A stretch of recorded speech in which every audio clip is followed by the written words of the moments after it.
ജനൻ ടിവിയുടെ പ്രത്യേക തെരഞ്ഞെടുപ്പ് പരിപാടിയായ അശ്വമേധത്തിലേക്ക് എല്ലാ പ്രിയ പ്രേക്ഷകർക്കും സ്വാഗതം. ഞാൻ അരുൺ, ഇത് ഗോകുൽ. എന്തായാലും തെരഞ്ഞെടുപ്പ് ഏറ്റവും അവസാന ലാപ്പിലേക്ക് എത്തുമ്പോൾ ഇഞ്ചോടിഞ്ച് പോരാട്ടം, പ്രവചനത്തിന് അപ്പുറത്തേക്കുള്ള ഒരു പോരാട്ടമാണ് കേരളത്തിൻ്റെ 20 മണ്ഡലങ്ങളിലും നടക്കുക. എന്തായാലും വീറും വാശിയും നിറഞ്ഞ ഒരു പോരാട്ടത്തിന് എല്ലാ മണ്ഡലങ്ങളും കളമൊരുങ്ങുന്നു. എന്തായാലും അവസാന ലാപ്പിലേക്ക് അല്ലെങ്കിൽ അവസാന മണിക്കൂറുകളിലേക്ക് എത്തുമ്പോൾ എല്ലാ മുന്നണികളും വലിയ ഒരു ആവേശമാണ്. അതോടൊപ്പം തന്നെ നെഞ്ചെടുപ്പ് കൂടുന്നു, പ്രചരണം കൂടുന്നു. വടകരയിലൊക്കെ നമ്മൾ കണ്ടതാണ്. രാഷ്ട്രീയ ആരോപണങ്ങൾക്ക് അപ്പുറത്തേക്ക് ഈ കാര്യങ്ങളൊക്കെ നീങ്ങുന്നു. എന്തായാലും വലിയ രീതിയിലുള്ള ഒരു തെരഞ്ഞെടുപ്പ് ചിത്രത്തിലേക്ക് കേരളം ഒന്നാകെ പോവുകയാണ്. എന്തായാലും കേരളത്തിലുടനീളമുള്ള ആത്മവിശ്വാസമൊക്കെ വർദ്ധിച്ചിട്ടുണ്ട് ഓരോ വിഷയവുമായി ബന്ധപ്പെട്ട പ്രതികരണങ്ങൾ. ഈ സമയത്താണ് ആരോപണ പ്രത്യാരോപണങ്ങളൊക്കെ ആയിട്ട് കൂടുതൽ ശക്തമായി ഈ മുന്നണി നേതൃത്വവും സ്ഥാനാർത്ഥികളൊക്കെ രംഗത്തേക്ക് വരുന്നത്. കൊല്ലത്തെ സംബന്ധിച്ചിടത്ത് പറയുകയാണെങ്കിൽ കൊല്ലത്ത് NDAയുടെ സ്ഥാനാർത്ഥി വലിയ ആത്മവിശ്വാസത്തിലാണ്. ദേശീയ നേതൃത്വത്തിനടക്കം പ്രത്യേക ശ്രദ്ധ ഈ കൊല്ലം ലോക്സഭാ മണ്ഡലത്തിലുണ്ട് എന്ന ആത്മവിശ്വാസം അദ്ദേഹം പ്രകടിപ്പിക്കുന്നു. അതോടൊപ്പം തന്നെ ഇടതു സ്ഥാനാർത്ഥിയും നിലവിലെ സിറ്റിംഗ് MP യുമായിട്ടുള്ള NK പ്രേമേന്ദ്രത്തിന് വലിയ വിമർശനം ഉന്നയിക്കുന്നുണ്ട്. കശുവണ്ടി തൊഴിലാളികൾക്ക് ഏറെ സ്വാധീനം, ജനകീയ പ്രശ്നമാണല്ലോ. അതെ, ജനകീയ പ്രശ്നമാണ്. ആ കശുവണ്ടി തൊഴിലാളികൾ ഇത്തവണ NK പ്രേമേന്ദ്രന് തിരിയുമെന്നാണ് കൊല്ലം സ്ഥാനാർത്ഥിയായിട്ട് NDA സ്ഥാനാർത്ഥിയായിട്ടുള്ള കൃഷ്ണകുമാർ പറയുന്നത്. ആ ഒരു റിപ്പോർട്ടിലേക്ക് പോയി വരാം.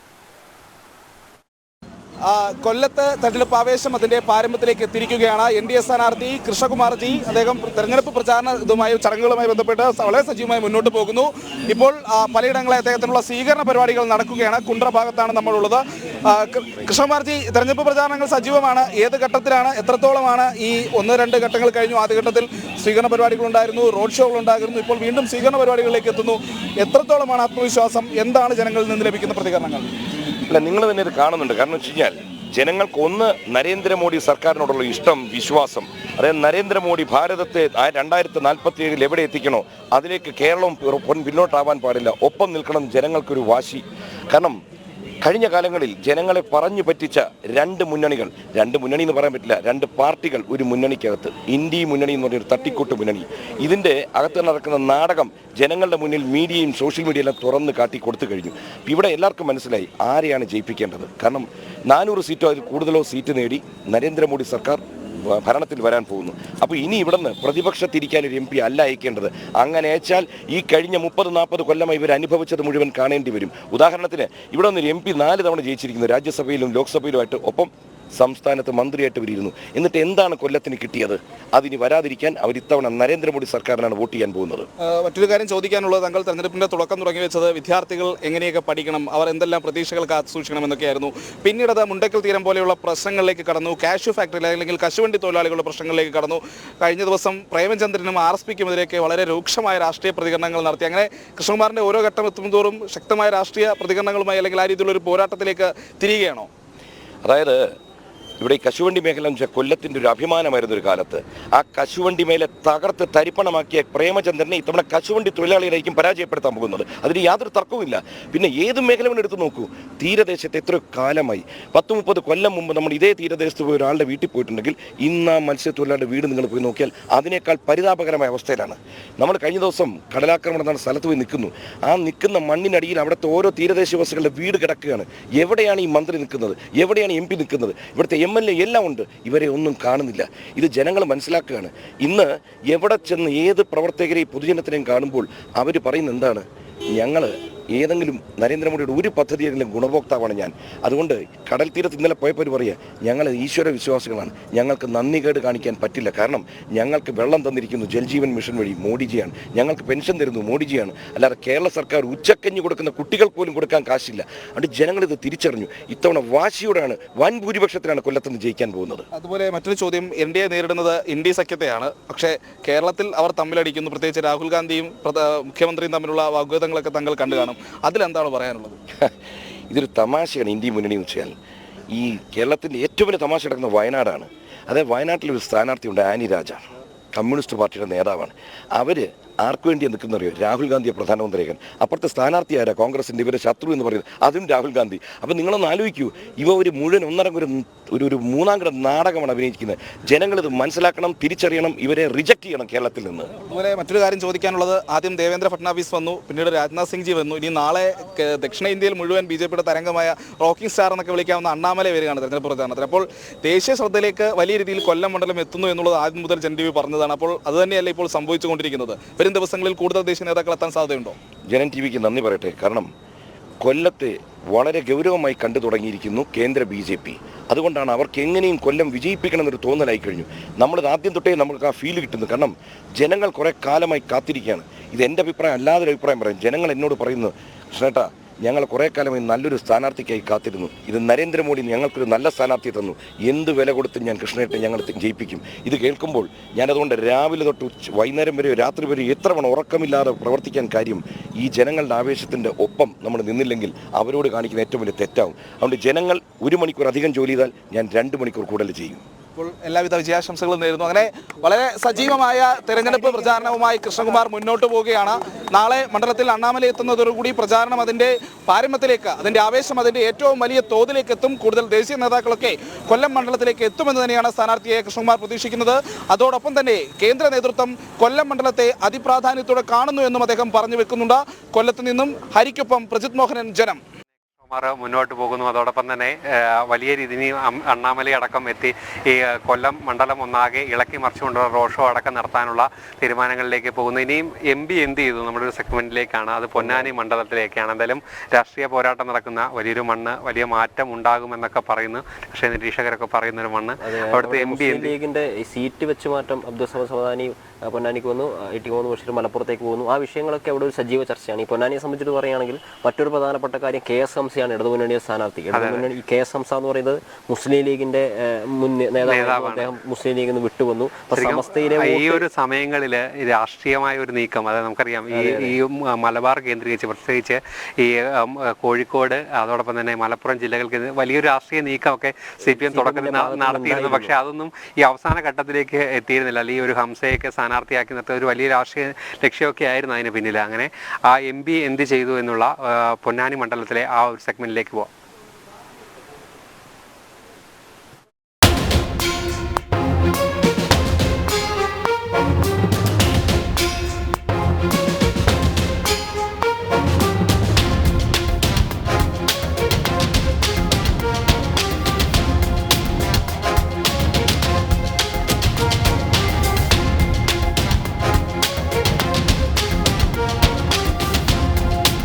മുസ്ലിം ലീഗിന്റെ പൊന്നാപുരം കോട്ടയെന്ന് അവകാശപ്പെടുന്ന പൊന്നാനി കേരള രൂപീകരണത്തിന് ശേഷം 1962 EK ഇംചിബാബയുടെ CPI പിടിച്ചെടുത്ത മണ്ഡലം. എന്നാൽ 1977 ശേഷം LDFന്റെ ഒരു പ്രതിനിധികൾക്കും പൊന്നാനിയിലെ ജനങ്ങൾ അവസരം നൽകിയിട്ടില്ല എന്നുള്ളതാണ് പ്രധാനമായി പറയേണ്ടത്. മുസ്ലിം ലീഗ് MPമാർ മാറി മാറി വന്നിട്ടും പൊന്നാനിയിൽ എന്തു ചെയ്തു എന്നുള്ള ചോദ്യമാണ് പൊതുജനം ചോദിക്കുന്നത്.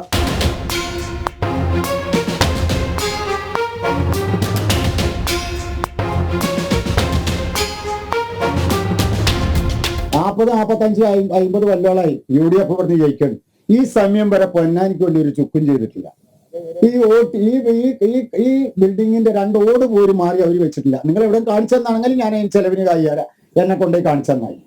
പിന്നെ എങ്ങനെ അവർ ജയിക്കുമെന്ന് പറഞ്ഞാൽ കുറെ കൗമേർ വോട്ട് ചെയ്തിട്ട് ജയിക്കണമെന്ന് മാത്രമേ ഉള്ളൂ, അല്ലാതെ വേറെ ഒന്നുമില്ല. ഇത്രയും കാലമായിട്ട് മുസ്ലിം ലീഗിന്റെ തലസ്ഥാനമല്ല മലപ്പുറം. ഒരു KSRTC ബസ് സ്റ്റാൻഡ് ഒന്ന് പോയി നോക്കാണ്, പൊന്നാനും പോയി നോക്കാം, അവിടെയും പോയി നോക്കാം. ഇത്ര പേർക്ക് 5 മന്ത്രിമാരും കേന്ദ്രമന്ത്രിമാരും എല്ലാം ഉണ്ടായിട്ട് ഒരു KSRTC ബസ് സ്റ്റാൻഡ് മലപ്പുറം ജില്ലയിൽ നല്ലൊരു ബസ് സ്റ്റാൻഡ് എടുക്കാൻ പറ്റാത്തവരാ. ജയിച്ചേ പറ്റൂ. ഇവിടെ ജനങ്ങൾ മാറൂല. 40-40 വർഷമായിട്ട് UDFനെ വെച്ച് ജയിച്ചുകൊണ്ടിരിക്കുന്ന പാർലമെന്റിൽ കാലങ്ങളായിട്ട് പാർലമെന്റിൽ ഭരിച്ചിരുന്നത് അവരെന്നാണ്. UDF 2 തവണ BJP തുടർ ഭരണത്തിൽ വന്നെത്തി. അപ്പൊ UDF എന്നാണ് ഇവിടെ പാർലമെന്റിന്റെ എല്ലാ പുരോഗമനവും ഉണ്ടാക്കിയിട്ടുള്ളത്.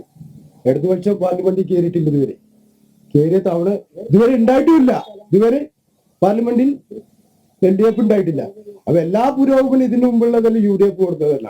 ഇനിയും ഇവിടെ ഈ മണ്ഡലം പൊന്നാനി മണ്ഡലം UDF എന്നാണ് രാജിവെച്ചു. ഞാൻ എന്റെ ഒരു സത്യാവസ്ഥ പറഞ്ഞു. കേന്ദ്ര സർക്കാർ കൊണ്ടുവന്ന വികസനങ്ങളല്ലാതെ മാറി മാറി വന്ന MPമാരൊന്നും തീരദേശ നിവാസികൾക്ക് വേണ്ടി ഒന്നും ചെയ്തിട്ടില്ല എന്നുള്ളതാണ് മത്സ്യത്തൊഴിലാളികളും പറയുന്നത്.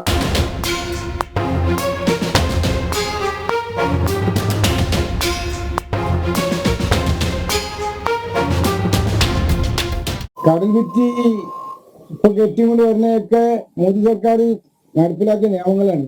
അതും ഇപ്പൊ CPM പറഞ്ഞുകൊടുക്കണം. അവർ കൊണ്ടുവരാണ് എല്ലാ കാര്യങ്ങളും. ആർബാറില് വല നന്നാക്കാനുള്ള ഒരു സ്ഥാപനം ഉണ്ടാക്കി. അതും മോദി സർക്കാർ കൊടുത്താണ്. അതും CPM ഉണ്ടാക്കിയതാണ്, CPM കൊടുത്താന്ന് പറഞ്ഞിട്ടാണ് നാട്ടിലേക്ക് പറഞ്ഞെടുക്കുന്നത്. അതും കൊടുത്തത് മോദി സർക്കാരാണ്. അങ്ങനെ ഒരുപാട് കാര്യങ്ങൾ മോദി സർക്കാർ കൊടുത്ത ഒരു കാര്യം ഇവിടെ പ്രാബല്യത്തിൽ പേരില്ല. പറഞ്ഞാൽ സ്വീകരിക്കാനും പറ്റിയ ഒരു സർക്കാർ അധികാരത്തിൽ വന്നത് നരേന്ദ്രമോദി സർക്കാർ അധികാരത്തിൽ വന്നിട്ടാണ് ഞങ്ങൾക്ക് അതിനുള്ള സംവിധാനം സൗകര്യം ചെയ്തു തന്നത്.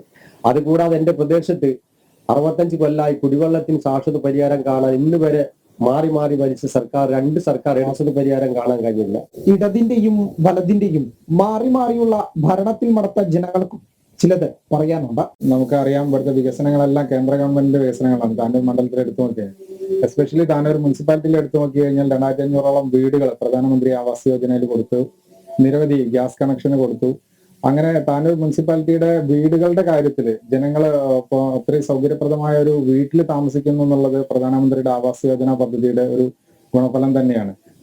നമ്മള് ഇപ്പൊ ആവാസ് യോജനയെ കുറിച്ച് പറഞ്ഞു. എന്റെ ഒരു 1ാം ഡിവിഷനിലുള്ള എന്റെ ഡിവിഷനിൽ തന്നെ 127 വീടുകളാണ് പ്രധാനമന്ത്രി ആവാസ് യോജനകളിൽ കൊടുത്തുള്ളത്. ഹാർബറിന്റെ കഥ ഞാൻ തീരദേശത്തുള്ള ആളാണ്. തീരദേശത്ത് 74% ഈ ഫണ്ട് ഈ കേന്ദ്ര സർക്കാരിന്റെ ഫണ്ട് ഉപയോഗിച്ചിട്ടാണ് ഈ ഹാർബർ നിർമ്മിച്ചിട്ടുള്ളത്. പൊന്നാനി നിയോജക മണ്ഡലത്തില് ഇന്ന് വരെ ഇപ്പോൾ എന്റെ ഓർമ്മയിലുള്ള ഒരു സ്ഥാനാർത്ഥിയാണ് ഞാൻ വനിതാ നേതാവായിട്ടുള്ളത്. ഇപ്പോ BJPന്റെ മാത്രമാണ്. വേറെ ഒരു മുസ്ലിം ലീഗിന്റെ ആയാലും ഉള്ളതൊന്നും എന്റെ ഓർമ്മയിൽ ഇപ്പൊ ഇതുവരെയായിട്ടും വന്നില്ല. കേന്ദ്രത്തില് ദേശീയ താല്പര്യമുള്ള ഒരു പാർട്ടിന്റെ ഭരണം വരണം എന്നാണ് നമ്മളെ അഭിപ്രായം ഉള്ളത്. അതിന് നരേന്ദ്രമോദി സർക്കാരിന്റെ പ്രധാനപ്പെട്ട ഒരു പദ്ധതിയാണ് ഗ്രന്ഥൻ ഔഷധി. അത് താനൂർ മുനിസിപ്പാലിറ്റിയിൽ 2 അത് പാവപ്പെട്ട സാധാരണക്കാർക്ക് ഒരുപാട് ഉപകാരപ്രദമാണ്. അതുകൊണ്ട് LDF സർക്കാരിന് വരണം എന്നാണ് ആഗ്രഹം. ഇവരെല്ലാരും വനിതാ സംവരണം എന്ന് പറഞ്ഞടക്കുന്നല്ലാതെ നോക്കും NDA ആണ് ഏറ്റവും കൂടുതൽ വനിതാ സ്ഥാനാർത്ഥി എടുത്തത്. അപ്പോൾ എന്തായാലും പൊന്നാനി മണ്ഡലത്തിൽ സ്ഥാനാർത്ഥി എന്നുള്ളത് ഒരു വനിതാ സ്ഥാനാർത്ഥി തന്നെയാണ്. എന്തായാലും അവരെന്നെ ജയിക്കണമെന്നാണ് എനിക്ക് പറയാനുള്ളത്. പൊന്നാനി ലോക്സഭാ മണ്ഡലത്തിൽ ഇക്കുറി പോരിനിറങ്ങുന്നത് NDA സ്ഥാനാർത്ഥി അഡ്വക്കേറ്റ് നിവേദിത സുബ്രഹ്മണ്യനും UDFന്റെ അബ്ദുസമദ് സമദാനിയും LDFന്റെ KS ഹംസയുമാണ്.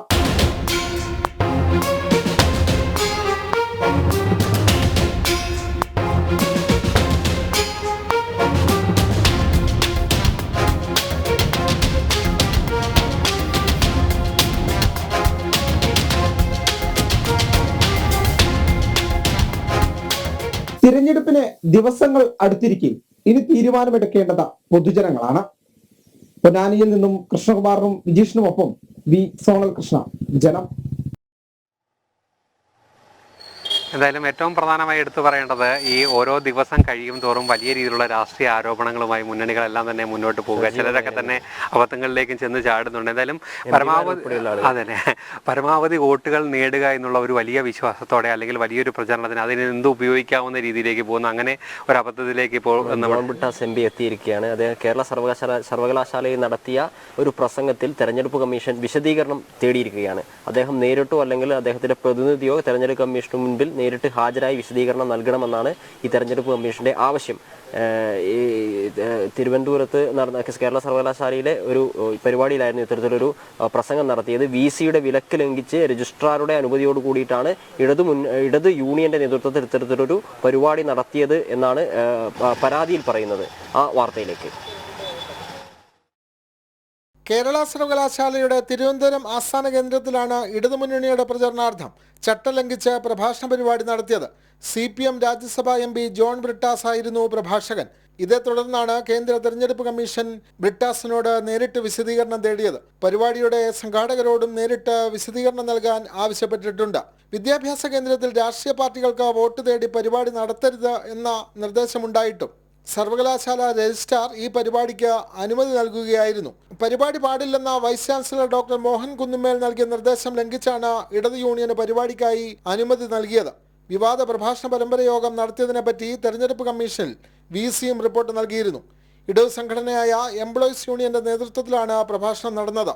തെരഞ്ഞെടുപ്പ് കമ്മീഷന്റെ ചട്ടങ്ങൾക്ക് വിരുദ്ധമായി കേരള സർവകലാശാലയ്ക്കുള്ളിൽ ഇടതു സംഘടനയുടെ നേതൃത്വത്തിൽ പ്രഭാഷണ പരിപാടി അവതരിപ്പിച്ചതിൽ വൈസ് ചാൻസലർ വിശദീകരണം ആവശ്യപ്പെട്ടിരുന്നു. പരിപാടി റദ്ദാക്കണമെന്ന് രജിസ്ട്രാർക്ക് VC പ്രത്യേക നിർദ്ദേശവും നൽകിയിരുന്നു. VCയുടെ നിർദ്ദേശങ്ങൾ ലംഘിച്ച് ജോൺ ബ്രിട്ടാസ് MP സർവകലാശാലയ്ക്കുള്ളിൽ പ്രഭാഷണം നടത്തി. VCയെ രൂക്ഷമായ ഭാഷയിൽ അന്ന് ബ്രിട്ടാസ് വിമർശിക്കുകയും ചെയ്തിരുന്നു.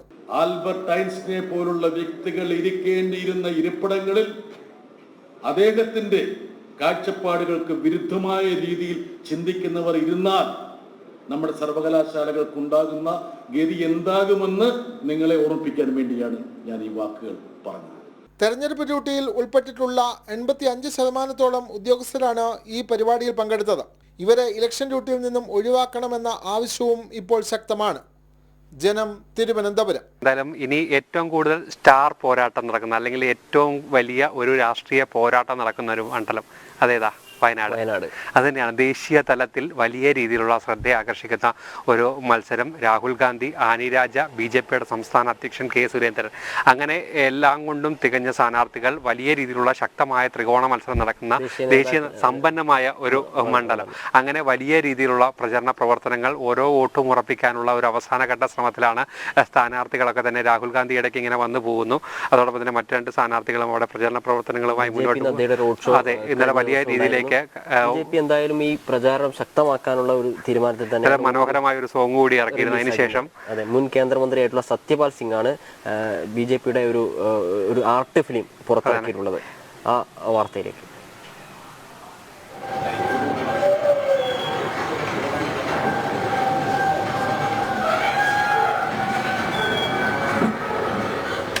LDF, UDF മുന്നണികളുടെ ദുർഭരണം ചൂണ്ടിക്കാട്ടിയാണ് ആർട്ട് ഫിലിം പ്രദർശിപ്പിച്ചത്.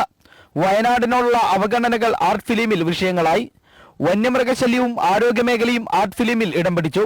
ചടങ്ങിൽ മുൻ കേന്ദ്രമന്ത്രി സത്യപാൽ സിംഗ് സംസാരിച്ചു.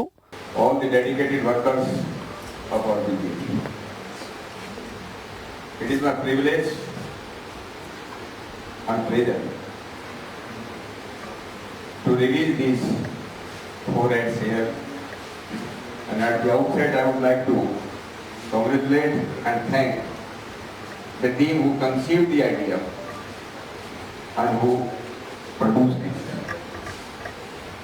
And I am very sure that is aired and these videos. Narendra Modi സർക്കാരിന്റെ നേട്ടങ്ങളും ആർട്ട് ഫിലിമിൽ അവതരിപ്പിക്കുന്നുണ്ട്.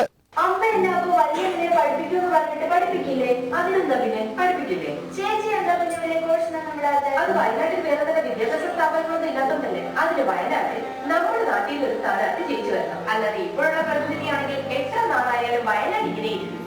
ആൻസി വെറുതെ വർത്താനം പറഞ്ഞിട്ട് കാണാനില്ല. K. സുരേന്ദ്രനെ പോലുള്ള നമ്മുടെ പ്രശ്നങ്ങൾ അറിയാവുന്ന, മോദി സർക്കാരിന്റെ ഭാഗമാവുന്ന, ജയിച്ചാൽ മന്ത്രി വരെ ആവുന്ന ഓനെ ജയിപ്പിക്കണം. ഇടതു വലത് മുന്നണികളുടെ പൊള്ളത്തരങ്ങൾ എടുത്തു കാണിച്ച ആർട്ട് ഫിലിം തൊടുപുഴ സ്വദേശി അരുൺരാജ് കർത്തയാണ് സംവിധാനം ചെയ്തത്. സംസ്ഥാന ജില്ലാ നേതാക്കൾ പരിപാടിയിൽ പങ്കെടുത്തു. ജനം, വയനാട്. എന്തായാലും അതുപോലെ തന്നെ വയനാട് പോലെ തന്നെ ഏറെ ശ്രദ്ധയാകർഷിക്കുന്ന സംസ്ഥാനത്തെ ഏറ്റവും വലിയ രാഷ്ട്രീയ പോരാട്ടം നടക്കുന്ന ഒരു സ്ഥലം അത് ആറ്റിങ്ങലാണ്. ആറ്റിങ്ങലും അതുപോലെ തന്നെ കേന്ദ്രമന്ത്രി V. മുരളീധരൻ, അടൂർ പ്രകാശ്, അതോടൊപ്പം തന്നെ V. ജോയ്, അങ്ങനെ ഒരു ശക്തമായ പോരാട്ടം നടക്കുന്ന മാസങ്ങൾക്ക് മുമ്പേ തന്നെ അവിടെ പ്രചാരണം തുടങ്ങിയിട്ടുണ്ടായിരുന്നു.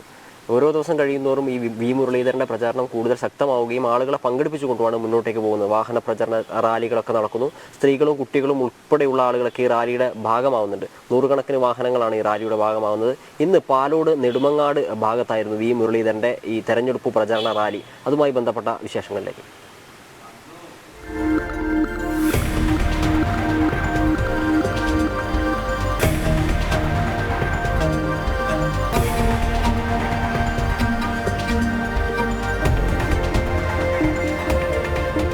വലിയ ജനപിന്തുണയാണ് V. മുരളീധരന്റെ വാഹന പ്രചരണ ജാഥയ്ക്ക് ലഭിക്കുന്നത്. 100 കണക്കിന് ഇരുചക്ര വാഹനങ്ങളിലായി സ്ത്രീകളും പുരുഷന്മാരും അടങ്ങുന്ന വലിയ ജനാവലിയാണ് V. മുരളീധരനെ പിന്തുണയർപ്പിച്ച് അനുഗമിക്കുന്നത്. നമ്മുടെ ആവേശം എന്ന് പറഞ്ഞു കഴിഞ്ഞാൽ ഇത്തവണ നമ്മൾ തന്നെയാണല്ലോ രാജ്യം ഭരിക്കാൻ പോകുന്നത്. രാജ്യം ഭരിച്ചുകൊണ്ടിരിക്കുന്ന നമ്മളാണ്, ഇനിയും ഭരിക്കാൻ പോകുന്ന നമ്മളാണ്. അപ്പോൾ നമുക്ക് ആവേശം അങ്ങ് കൊടുമുടിയോളം നമുക്ക് ആവേശമുണ്ട്. ഈ തവണ ആവേശം വന്നില്ലെങ്കിൽ പിന്നെ എപ്പോഴാണ് നമുക്ക് ആവേശം വരേണ്ടത്? നിരവധി ബൈക്ക് റാലികളുണ്ടല്ലോ. നിരവധി ബൈക്ക് റാലികളുണ്ട്. നമ്മൾ തന്നെ ഇപ്പോൾ തന്നെ ഏകദേശം ഒരു 100-300 പേരോളം ബൈക്കുകൾ മാത്രമായിട്ടുണ്ട്. മറ്റു ആൾക്കാരുണ്ട്. എല്ലാ സ്ഥലങ്ങളിലും തന്നെയാണ് അവസ്ഥ. കേരളത്തിൽ മാറ്റം അനിവാര്യമാണെന്നും V. മുരളീധരൻ ജയിക്കേണ്ടത് കാലത്തിന്റെ അനിവാര്യതയാണെന്നും പ്രവർത്തകർ പ്രതികരിക്കുന്നു. നമ്മളെ ഈ ഭരണത്തിൽ മനനൊന്ന് ഇറങ്ങിയ ആൾക്കാരാണ് ഇപ്പോൾ ഉള്ളവർ. ശരിക്കും പറഞ്ഞത് അപ്പം നമ്മളെ കേരളത്തിൽ രക്ഷിക്കുക എന്നാണ് നമ്മുടെ ഉദ്ദേശം. അതുകൊണ്ടാണ് ഇപ്പോൾ മറ്റ് പാർട്ടിയിൽ നിന്ന് മാറി ഇങ്ങോട്ട് ആൾക്കാർ ഒത്തിരി വന്നിരിക്കുകയാണ് ഇപ്പോൾ. അതുകൊണ്ട് തന്നെ മുന്നേ ഇത്ര സീഡ് ഇറങ്ങാറില്ലായിരുന്നു. അപ്പോൾ അവരൊക്കെ മടുത്തിറങ്ങി മാത്രമേ നമുക്ക് പ്രയോജനമുള്ളൂ. അതുകൊണ്ട് മാത്രമാണ് നമ്മൾ പട്ടിണിയിലൊക്കെ എത്തി നിൽക്കുകയാണ്. ആ അവസ്ഥയാണ്. നമുക്കല്ലാതെ ഒരു പ്രയോജനവുമില്ല. അതുകൊണ്ട് കേന്ദ്രം നമ്മൾ മോദിജി ഭരിക്കണം. നമ്മൾ ആറ്റിങ്ങലിൽ മുരളി ചേട്ടൻ വരണം. നമ്മുടെ ഇന്ത്യ മോദിയുടെ കയ്യിലാവണം, അതാണ് ഞങ്ങളുടെ ഉദ്ദേശം. എങ്കിലും നമുക്ക് ജീവിക്കാൻ ഇവിടെ അവസരം ഉണ്ടാവുമോ എന്നുള്ളൊരു ഏതാ തോന്നലുണ്ടായി എല്ലാവർക്കും. കേരള ഗവൺമെന്റിൽ മരമെടുത്ത നിരവധി ആൾക്കാരാണുള്ളത്. അതുകൊണ്ട് തന്നെ ഈ വിവിധ പാർട്ടികളിൽ നിന്നടക്കം ഈ വാഹന പ്രചരണ ജാഥയിലേക്ക് അല്ലെങ്കിൽ ഈ വീമുരളി തന്നെ അനുഗമിച്ചുകൊണ്ട് നിരവധി പേർ വരുന്നതായിട്ടാണ് ഇവിടെ നിന്ന് നമുക്ക് ലഭിക്കുന്ന വിവരം. എന്തായാലും ഇന്നത്തെ സമഗ്രമായ ഒരു വാർത്താ ചിത്രം, തെരഞ്ഞെടുപ്പ് വിശേഷങ്ങളെല്ലാം ഈ അരമണിക്കൂറിൽ പ്രേക്ഷകർക്ക് മുന്നിലേക്ക് എത്തിച്ചിരിക്കുകയാണ്. എന്തായാലും വലിയൊരു രാഷ്ട്രീയ പോരാട്ടം തന്നെ ഇവിടെ നടക്കുന്നു. എന്തായാലും ഇനി ഒരു ആഴ്ച കൂടി അല്ലെങ്കിൽ ദിവസങ്ങൾ ഇനി സ്ഥാനാർത്ഥികളും മുന്നണി നേതാക്കളും എല്ലാം തന്നെ മുന്നോട്ട് പോകുന്ന ഒരു സാഹചര്യം. വരും ദിവസങ്ങളിലും എന്തായാലും തെരഞ്ഞെടുപ്പ് ചൂടുപിടിച്ച് മുന്നോട്ട് പോകും. വലിയ പ്രചരണ പ്രവർത്തനങ്ങളുമായി ദേശീയ നേതാക്കളടക്കം അമിത്ഷാ അടക്കമുള്ള ആളുകൾ അടുത്ത ദിവസം കേരളത്തിലേക്ക് എത്തുന്നു. പ്രധാനമന്ത്രിയായിരുന്നു കഴിഞ്ഞ ആഴ്ചയുണ്ടായിരുന്നെങ്കിൽ. അങ്ങനെ വലിയ നേതാക്കളുടെ ഒരു സമ്പന്നമായ നിരയായിരുന്നു ഉണ്ടായിരുന്നത്. എന്തായാലും കൂടുതൽ തെരഞ്ഞെടുപ്പ് വിശേഷങ്ങളുമായി അടുത്ത ദിവസം വീണ്ടും കാണാം. നന്ദി, നമസ്തേ.